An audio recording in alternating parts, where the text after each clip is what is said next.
السلام عليكم ورحمة الله وبركاته، ورجعنا لكم في فيديو جديد. وبدل ما اطول عليكم ما تنسوش تصلوا على النبي وتشتركوا في القناة وتفعلوا زر الجرس وتدعمونا بأحلى لايك وكومنت محفز، ويلا بينا. سفينة سحابية طايرة في الجو وبيقولوا خلاص شون مات، وواحد لابس أبيض بيقول تقريبا الأخبار دي صحيحة بس احنا لسه مش متأكدين. هو كان بيحارب ناس من عالم ال10,000 قانون، وأكيد يعني زمانهم اللي هم قتلوه. إيه بقى الخطوة اللي جاية؟ فهو بيضحك وبيقول لازم دلوقتي اللي احنا هنخش مدينة تشو ندمر الأكاديمية بتاعته ونقتل أي حد يعرفه، وبيكسر الترابيزة اللي قصاده من كتر ما هو مغلول. وعند شون بيقول أنا راسي فعلا وجعاني أوي، وبيبدأ اللي هو يفتح عينه واحدة واحدة وبيقول هو أنا فين، وبيكون قاعد عند شلال ووان بتكون واقفة قصاده وبتقول هو أنت أخيرا صحيت، وبتنزل على الأرض وبيقول هو إيه اللي حصل بالظبط، وهي بتقول له المكان الغريب اللي احنا دخلناه ده كان فعلا قوي جدا، بس أنت كنت بتتألم جدا بسبب المهارة اللي أنت استخدمتها. أنت دلوقتي لو ريحت شوية كده هتبقى كويس، المكان ده هيكون كويس عشان تتعالج فيه وأنا هحميك،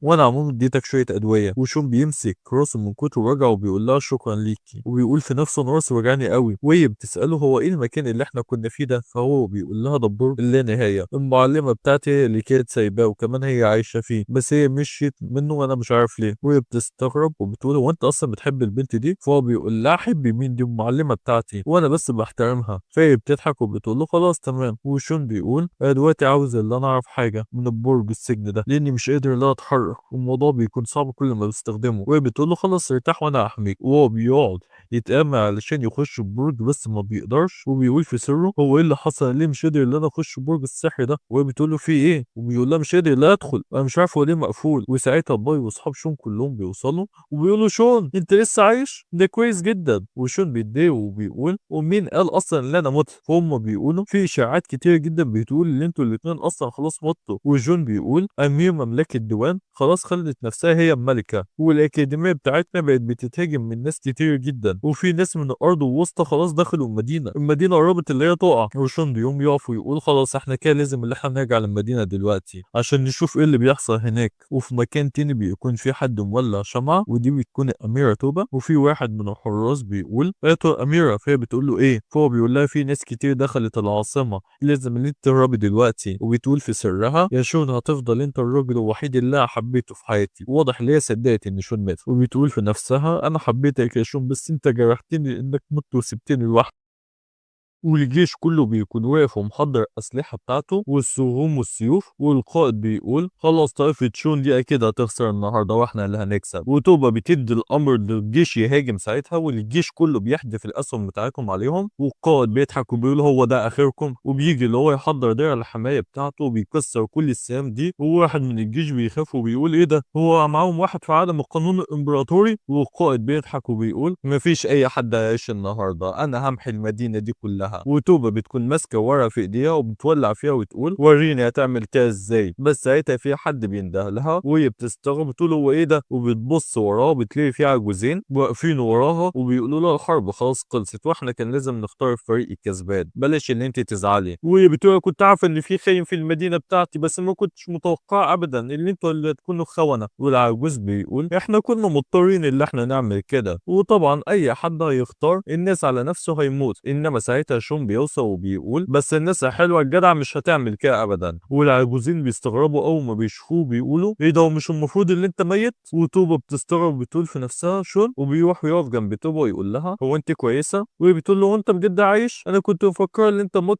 وهو بيقول لها لا ما تخافيش انا لسه عايش وهعرف اتصرف في الحرب دي. والعجوز بيقول انت لسه عايش؟ احنا اسفين جدا من اللي احنا عملنا كده، احنا عملنا كده عشان ما كانش في اي حل تاني. وتوبة بتقول انتوا الاتنين فضلتوا شغالين معايا لسنين طويلة وانا مش هقتلكم. فالعجوز بيقول خلاص تمام يبقى احنا كده هنقاتل لحد اخر نفس. بس ساعتها على طول شون بيقوم هاجم عليهم ويقتلهم هما الاتنين ويقول انا اسف بس انا اصلا ما بحبش الناس الخونة. وبيبص على قائد كتيبة الجيش اللي بيحارب وهو بيقول في نفسه هو الاتحاد ضحك علينا ولا ايه، الواد شون لسه عايش. وعلى طول بينط بسرعة من على سور المملكة وبيقول القائد أنا هقتلك النهاردة يا شون ومش هسيبك عايش. وبيحضر الهجمة، فشون ساعتها بيمسك السيف بتاعه بيقول أنا ما بقتلش أي حد بيجي عليا بس أنت جيت عليا كتير قوي. وعلى طول بيهاجم عليه بنية السيف وهو بيهاجم عليه بقنبلة الفضاء، بس طبعا هجمة شون هي اللي بتكون الأقوى بتقدر اللي هي تمحي هجمته. والواد بيكون مرعوب من القوة دي وبيقول إيه ده قدر اللي هو يدمر الهجمة بتاعتي. وساعتها على طول بضربة واحدة بيخليه اللي هو وينزل دم بقه وبيقول كده خلاص الحرب انتهت، وبيقع على الارض ميت والكل بيكون مستغرب. وواحد من الجنود بيقول ده قدر اللي هو يقتل واحد من العالم بالقانون الامبراطوري بالسرعه دي، الكل ينسحب. وشون بيقول تنسحبوا زي ايه يا حبيبي، هو ادخل الحمام زي خروجه، محدش هنا هيطلع عايش. والعجوز بيكون لسه بيحاول اللي هو يعمل درع علشان يحمي نفسه، بس طبعا ما بيلحقش اللي هو يعمل حاجه، وبيقول واضح لا مش هلحق. وعلى طول شون بيقتله بهجمه واحده، وواحد من الجيش بيقول القائد بتاعنا مات يلا نهرب. انما ساعتها الجيش بتاع شون بيوصل وهم رافعين العلم بتاع الاكاديميه وبيهجموا على العيال دول، وهم بيكونوا مرعوبين جدا وبيقولوا يا خراب اتزنقنا.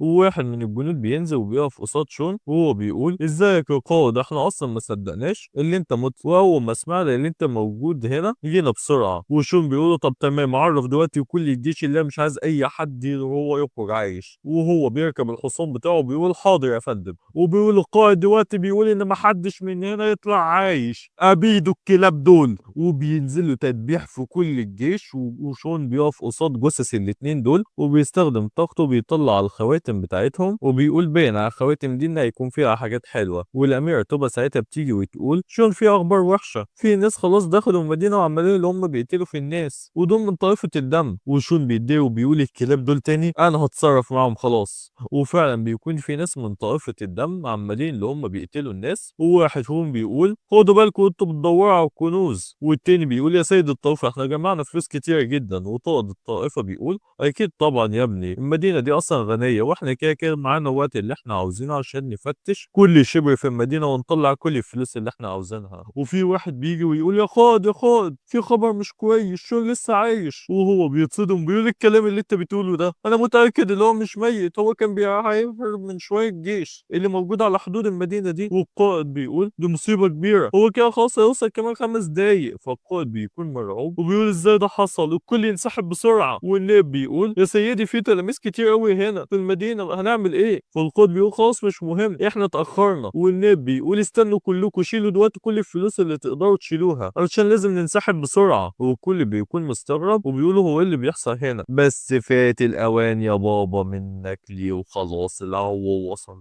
وشون بيوصل وبينزل تدبيح في كل اللي بيشوفه قصاد عينيه، وبيقول كلاب عاوزين اللي انتوا تهربوا. وشون بيوصل عند النائب وهو ماسك السيف وبيقول انت بقى وقائد الطائفه، وبيقول لا احنا اصلا ماشيين دلوقتي سامحنا ارجوك، قائد الطائفه خلاص هرب. فشون على طول بيقوم قتله بالسيف ويقول واضح ان انا اتاخرت. والجيش ساعتها بيوصل وبيلموا الجثث بتوع طائفه الدم وبيعملوا جبل منه. وواحد من الجنود بيروح لشون ويقول له احنا كده خلاص موتنا كل طائفه الدم، طب خلاص علق بقى جثث الكلاب دول على كل حته موجوده في المدينه، وعرف كل مدينه تشون ان انا لسه عايش، واي حد هيفكر ان هو يخش المدينه انا هقتله. وبعد كده شون بيخش جوه برج السحر وبيبدا اللي هو يتضرب ويقول يا ترى 100 مليون حجر عالي الجوده روحي يقدروا اللي هم يرجعوا الطاقه الروحيه للبرج. وبيبدا ان هو يوزع كل الاحجار دي في كل مكان، وبيتعالج بسرعه بسبب قوه الاحجار. انما بيتعصب ويقول هو ايه اللي حصل ده، كل ده ما كانش كفايه، هو البرج ده طب ما هو عايز يوصل لحد فين. وبيفتكر ساعتها المعلمه بتاعته وهي بتقول له انت معاك سنه واحده بس ولازم اللي انت تكون فيها سيد البرج وانا هكون مستنياك. والسيف بتاعه ساعتها بيقعد اللي هو يزن ويطير. وشون بيقول هو ايه السيف ده، هو مش عايز اللي هو يرتاح، وبيمسك السيف وبيقول